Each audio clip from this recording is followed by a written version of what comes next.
Colombia's most wanted drug lord, Antonio, is to be extradited to the United States. That's according to security forces on Sunday. Daro Antonio Usuga, also known as Antonio, was caught over the weekend in the rural area of Antigua province. Over 500 special forces and 22 helicopters were involved in the operation. On Saturday, President Ivan Duque called it the biggest blow to drug trafficking since the death of Pablo Escobar. Antonio is the leader of the drug trafficking group Clan del Golfo. It has some 1,200 armed men, and a majority of them are former members of far-right paramilitary groups operating throughout several provinces in Colombia. Antonio is accused of exporting hundreds of tons of cocaine to the US each year.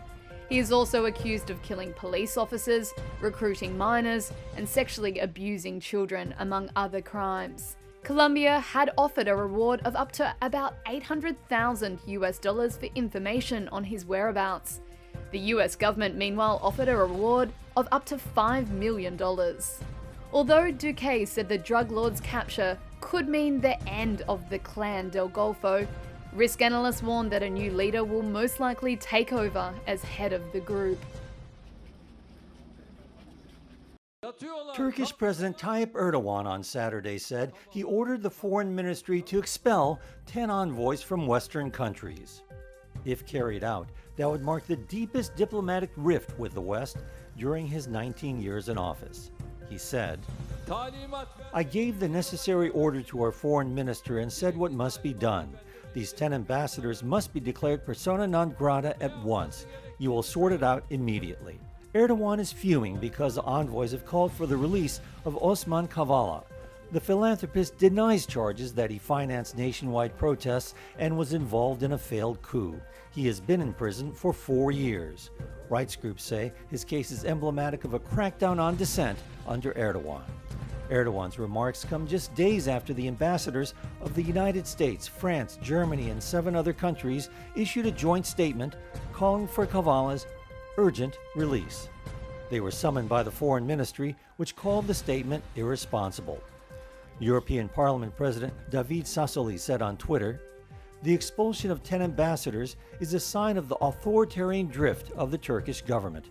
We will not be intimidated. Freedom for Osman Kavala." The U.S., German, and French embassies, the White House, and State Department did not immediately respond to requests for comment. Erdogan has previously said he plans to meet U.S. President Joe Biden at the G20 summit in Rome next weekend. Russia's COVID-19 crisis deepened on Sunday, with the country reporting at least 1,072 deaths.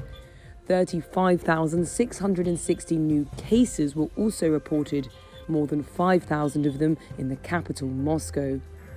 President Vladimir Putin this week approved a nationwide workplace shutdown in the first week of November. Moscow will reimpose a partial lockdown from Thursday, with only essential shops, including pharmacies and supermarkets, allowed to remain open. Authorities in St. Petersburg also announced on Saturday that the city will introduce the same measures from October 30th. Despite developing its own COVID-19 vaccine early in the pandemic, Russia has vaccinated only about a third of its population, one of the lowest rates in Europe, with citizens citing distrust of the authorities and new medical products.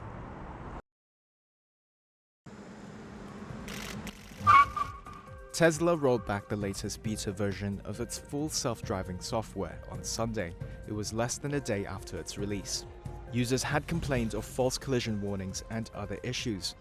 In some video posts on social media, users said vehicles with the latest update repeatedly provided forward collision warnings when there was no immediate danger. Others said vehicles also automatically applied brakes for no reason.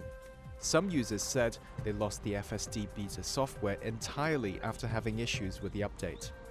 Tesla CEO Elon Musk said on Twitter, quote, "Please note this is to be expected with beta software. It is impossible to test all hardware configs in all conditions with internal quality assurance, hence public beta." Musk also said fixes were in the works, but it's not immediately clear if there's a new date for the release. US federal regulators are increasingly scrutinizing Tesla and its self-driving tech. The National Highway Traffic Safety Administration is probing Tesla's autopilot system in 750,000 US vehicles after a series of crashes. Thanks for asking the question, but I'm not going to comment on those specific reports. U.S. Defense Secretary Lloyd Austin on Monday declined to comment directly on a report that China had tested a nuclear-capable hypersonic missile, saying only that Washington had an eye on Beijing's efforts to build advanced weapons. We watch closely China's development of armament and advanced capabilities and systems that will only increase tensions in the region.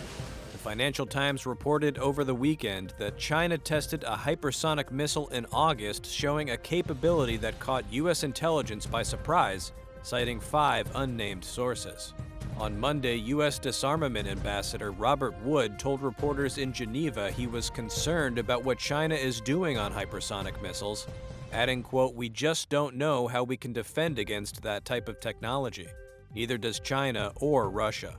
Hypersonic weapons are difficult to defend against because they fly at lower altitudes than ballistic missiles, but can achieve more than 5 times the speed of sound, robbing adversaries of reaction time and traditional defeat mechanisms." Earlier on Monday, the Chinese Foreign Ministry denied the report from the Financial Times, saying it was a space vehicle, not a missile. This test is a routine spacecraft test, and it was used to verify the reusable technology of spacecraft. The report said the Chinese military launched a rocket carrying a hypersonic glide vehicle that flew through low-orbit space, circling the globe before speeding toward its target, which it missed by about 24 miles. But the report, citing people briefed on the intelligence, said the test showed that China had made astounding progress on hypersonic weapons and was far more advanced than U.S. officials realized. The United States and Russia are also developing hypersonic missiles, and last month, North Korea said it had test-fired a newly developed hypersonic missile, though experts said the test was likely a failure.